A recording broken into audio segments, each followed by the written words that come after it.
দেখতে আসো না? কোন দিন হয়ে গেল। পরের দিন সকাল বেলায় বেলাল রাদিয়াল্লাহু আনহু কাটলি গুস্তা যা ছিল কাপড় চোপড় এগুলো কাটলির মধ্যে বাইন্দা রওনা দিচ্ছে মদিনার দিকে। আর কান্না চোখ দিয়ে পানি পানি পানি, বিরহ ব্যথায় হাবিবের রাসূলুল্লাহ সাল্লাল্লাহু আলাইহি সাল্লাম নবীর বিরহ ব্যথা কাঁদতেছেন আর মদিনার দিকে যাচ্ছেন, কাঁদতেছেন মদিনার দিকে যাচ্ছেন, কাঁদতেছেন মদিনার দিকে যাচ্ছেন তো যাচ্ছেনই। মদিনায় যখন ঢুকলেন, মদিনার নারী পুরুষ বৃদ্ধ সবাই কান্না রুল পড়ে গেছে। বেলাল, তোমরা কোথায় চলে গেলা? তুমি রাসূলকে এখানে রেখে রওজা শরীফে রেখে তুমি চলে গেছো, তোমাকে দেখি না, তোমার আজান শুনতে পাই না, একবার আজান দাও না।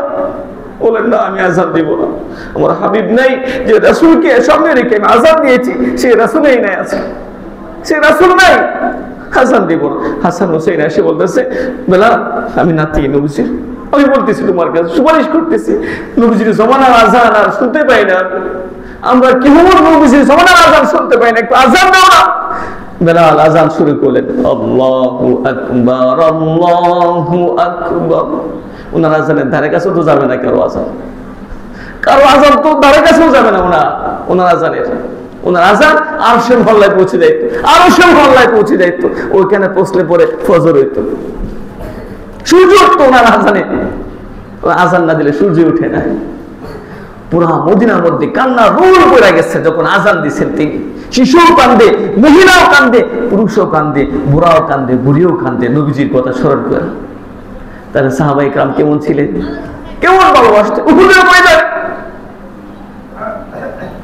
প্রথম মুসলমানদের বিজয় হয়েছে, মাঝখানে মুসলমানদের পরাজয় হয়েছে।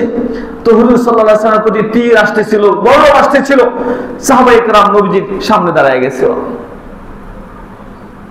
দুই সাহাবী নবীজিকে এভাবে দাঁড়াইছে, নবীজিকে পিছনে দিয়ে এভাবে দাঁড়াইছে, সাহাবীর বুকের মধ্যে এসে তীর করতেছে, বর্ষার আঘাত করতেছে।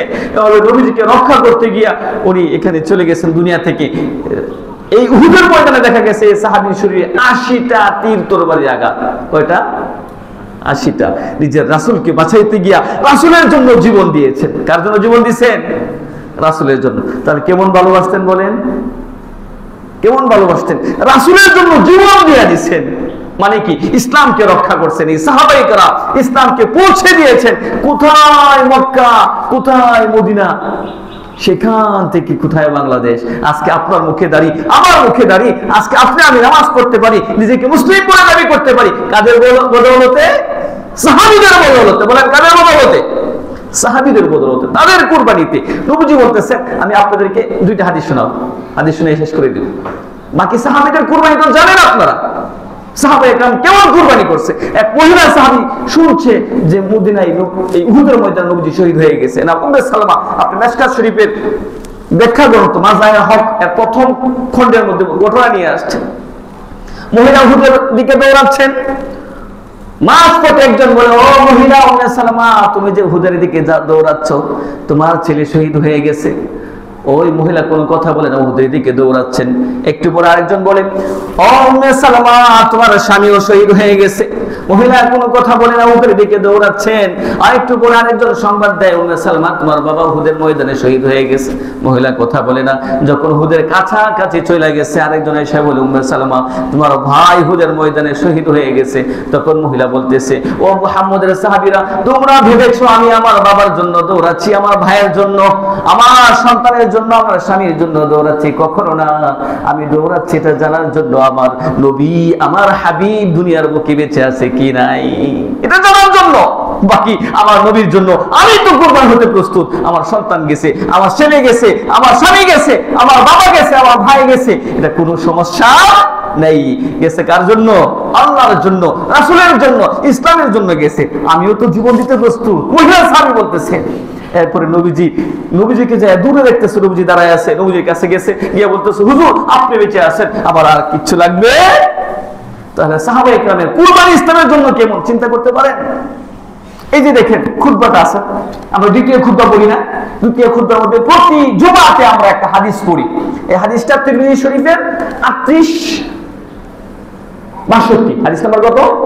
38-62 মনে রাখবেন। 3862 নম্বর হাদিস তিরমিজি শরীফের কত নম্বর হাদিস? 3862 62 সহজে মনে রাখার জন্য 38 62 নবীজি বলতেছেন আল্লাহ আল্লাহ ফি আসহাবি লা তাত্তাখিদুহুম গরাদান মিন বাদি ফামান আহাব্বাহুম ফাবিহুব্বি আহাব্বাহুম। আল্লাহ নবী বলেন, ও পৃথিবীর মানুষ ভালো করে শুনে রাখো, আল্লাহ আল্লাহ আল্লাহকে ভয় করো আমার সাহাবীদের বিষয়ে। দুইবার বলছেন আল্লাহ আল্লাহ আল্লাহকে ভয় করো, আল্লাহকে ভয় করো আমার সাহাবীদের বিষয়ে। লা তাত্তাখিদুহুম গরাদান মিন বাদি, আমি দুনিয়া থেকে চলে যাওয়ার পরে আমার যে সাহাবীরা আছে আমার সাহাবীদেরকে নিয়ে সমালোচনা করবা না। আমি কিন্তু হাদিসটা সূত্র বলে দিছি, রেফারেন্স দিছি, তিরমিজি শরীফের 38 62। আর খুতবার মধ্যে দ্বিতীয় খুতবাতে প্রতি জুমাতে খুতবা পড়তেছেন আল্লাহ আল্লাহ ফি আসহাবি, আজকে পড়ব লা তাত্তাখিদুহুম গরাদান মিন বাদি, আমার পরে আমার সাহাবীদের সমালোচনা করবে না। ফামান আহাব্বাহুম ফাবিহুব্বি আহাব্বাহুম, নবীজি বলেন যে সাহাবীদেরকে ভালোবাসে সে আমি নবীকে ভালোবাসার কারণে ভালোবাসে, অর্থাৎ সাহাবীদেরকে যে ভালোবাসলো আমি নবীকে ভালোবাসলো। আর যে সাহাবীদের সমালোচনা করবে, যে সাহাবীদের সাথে বুগজ রাখবে সে আমি নবীর সাথে বিদ্বেষ রাখলো। চিন্তা করছেন, সাহাবীদের সাথে যে বিদ্বেষ রাখলো নবীর সাথে সেই বিদ্বেষ রাখলো। এরপরে অংশ বলতেছেন, এটা খুতবায় নাই হাদিসে আসছে, তিনি নবীজি বলতেছেন মান আদাহু ফাকাদ আদানি, যে সাহাবাদেরকে কষ্ট দিবে, সাহাবাদের সমালোচনা করবে সে আমি নবীকে কষ্ট দিল।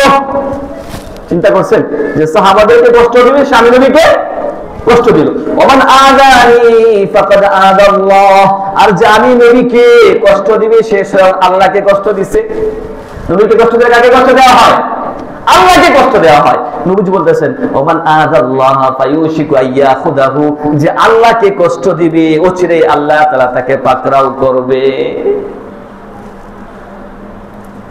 চিন্তা করছেন, তারা সাহাবাদের সমালোচনা করা যাবে?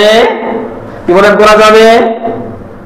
সাহাবারা মানুষ ছিলেন কিন্তু গুনাহ হয়েছে, আল্লাহ মাফ করে দিয়েছে, আল্লাহ মাফ করে দিয়েছে। আর নবীদের কোনো গুনাহই নাই, কোনো গুনাহ, ভুল আর গুনাহ দুটো এক না। আদম আলাইহিস সালামের ভুল হয়েছে, এটা গুনাহ না। ভুল আর গুনাহ এক, কি বলেন?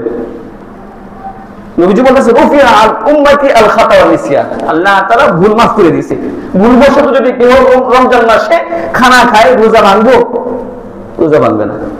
বিবির সাথে যদি মিল হয়ে যায় তাও রোজা ভাঙবে না, ভুলবশত, ভুল মাফ। তো সাহাবায়ে কেরাম ভুল হয়েছে, গুনাহ হয়েছে, আল্লাহ মাফ করে দিয়েছে। মাফ করে দিয়ে আল্লাহ কি বলতেছেন রাদিয়াল্লাহু আনহু ওয়া রাদু আন, আল্লাহ রাজি, সাহাবারা রাজি, মাফ। অসংখ্য আয়াত কোরআন শরীফে আসছে, আল্লাহ তাআলা বলেছেন আমিনু কামা আমানান নাস, সাহাবাদের মতো ঈমান আনো, সাহাবাদের মতো ঈমান আনো। তাহলে যাদের মতো ঈমান আনার কথা বলা হয়েছে আল্লাহ বলতেছেন তাদের সমালোচনা করা যাবে? তারা সত্যের মানদণ্ড, তারা সত্যের মানদণ্ড। বাকি নেগেটিভ সাইড আছে, আল্লাহ মাফ করে দিয়েছে। বললাম তো তারা মাফু, নেগেটিভ সাইড গুলো আল্লাহ মাফ করে দিয়েছে, মাফ করে দিয়ে রাজি হয়ে গেছে। রাজি হয়ে আল্লাহ তাআলা তাদেরকে জান্নাতি ঘোষণা করছে। তো যারা জান্নাতি, নবী বলছে জান্নাতি, আল্লাহ বলছে জান্নাতি, তাদের সমালোচনা করার অধিকার আমাদের আছে? কি বলেন? আপনি আমি যে জান্নাতি বলতে পারবো? আমি ইমাম সাহেব বলতে পারবো আমি জান্নাতি? জাহান্নামে হওয়ার সম্ভাবনা বেশি। আমরা মুসলমান যে গুনাহ কাজ করি জাহান্নামে হওয়ার সম্ভাবনাই বেশি। আর সাহাবায়ে কেরামকে আল্লাহ তাআলা মাফ করে দিয়েছে। আর নবী বলছেন আমার সাহাবীদের সমালোচনা করবা না, আমার সাহাবারা আকাশের তারকার মতো, যদি একজন সাহাবাকে অনুসরণ করো সে মুক্তি পেয়ে যাবে, হেদায়েত পেয়ে যাবে। এরপর তিরমিজি শরীফে আরেকটা হাদিস আসছে, নবীজি বলতেছেন 3991, হাদিস নম্বর কত? 3991, 3991 নম্বর হাদিস। নবীজি বলতেছেন বনি ইসরাঈল 72 দলে বিভক্ত হয়েছে। কয় দলে? 72 দলে বিভক্ত হয়েছে। তাফাতাকা বনি ইসরাঈল আলা সিনতাইন ওয়া সাবঈনা মিল্লাহ, আর আমার উম্মত 73 দলে বিভক্ত হইল। কয় দলে? 73 দলে। কুল্লুহুম ফিন্নার, সব জাহান্নামে যাবে ইল্লা মিল্লাতুন ওয়াহিদা। নবীজি বলেন এক দল ছাড়া। তখন সাহাবীরা বললেন হুজুর এই দলটা কোনটা? এই দলটা জান্নাতি। তখন নবীজি বলেছেন মা আনা আলাইহি ওয়া আসহাবি, আমি এবং আমার সাহাবায়ে কেরাম যে পথে আছে, আমি এবং আমার সাহাবায়ে কেরাম যে পথে আছে সেটাই জান্নাতি পথ, সেটাই জান্নাতীদের পথ। তাহলে সাহাবীদের পথ কোনটা, নবীর পথ কোনটা? নবীর সুন্নাহ। এগুলোই কি সাহাবীদের পথ, নবীর পথ, নবীর সুন্নাহ যেগুলো আছে, নবীজির সুন্নাহ হাদিস অনুযায়ী চলা, নবীজির তরিকা অনুযায়ী চলা, এটা হলো মুক্তিপ্রাপ্তদের দল। অতএব আল্লাহর সমালোচনা করা যাবে? আল্লাহকে গালি দেওয়া যাবে?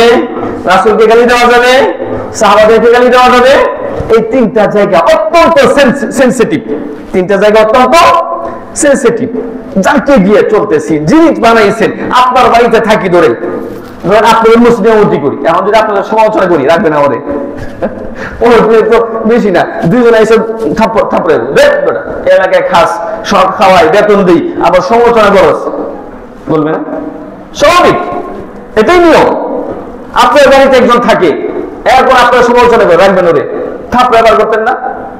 তো আল্লাহর জমিনে যে থাকে, আল্লাহর জমিনে খায়, থাকি, ঘুমায়, আল্লাহর সমালোচনা, আল্লাহকে গালি দেয়, পাগল ছাড়া অন্য কিছু। নাম বাউল, আবুল বাউল একটা নাম, আল্লাহকে গালি দেয়। ভাই গালি তো ঠিক আছে, বাউল মানে একটু পেশাব। বাউল, বাউল এটা আরবি শব্দ, এর অর্থ হলো পেশাব। এর অর্থ কি? পেশাব। বাউলুন অর্থ আরবি শব্দ, অর্থ পেশাব, বালায় বলু, পেশাব করা। যার নামটাই পেশাব, ওর মাথা থেকে কি বের হবে?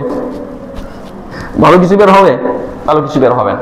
এই জন্য আল্লাহ, রাসূল, সাহাবী, তিনটা জায়গা আমাদের খুব সেনসিটিভ, স্পর্শকাতর।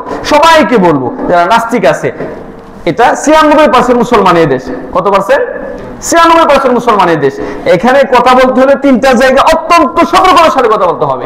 আল্লাহকে গালি দেওয়া যাবে না, রাসূলকে গালি দেওয়া, সাহাবাদেরকে গালি দেওয়া যাবে না। সাহাবাদের সমালোচনা করা যাবে, রাসূলের সমালোচনা করা যাবে, আল্লাহর সমালোচনা করা যাবে। করলে 96% মুসলমানের দেশে 96টা কিলো খাইতে হইব। কি বলেন? কিল খাইতে হইব না? এই যে আল্লাহকে গালি দিয়েছে, কোরআনকে গালি দিয়েছে, রাসূলকে গালি দিয়েছে, আবুল সরকার, বাউল, এখন আছে কোথায়? জেলখানায়। বের হওয়ার পরে দেখেন অবস্থা কি হয়? মেরে ফেলাইব মানুষ, মুসলমান মেরে ফেলাইব, আল্লাহ গোলাম নাই, মেরে ফেলাইব। আল্লাহ তাআলা আমাদের সকলকে সতর্কভাবে চলার তৌফিক দান করুন। রাসূল সাল্লাল্লাহু আলাইহি ওয়াসাল্লামকে, সাহাবায়ে কেরামকে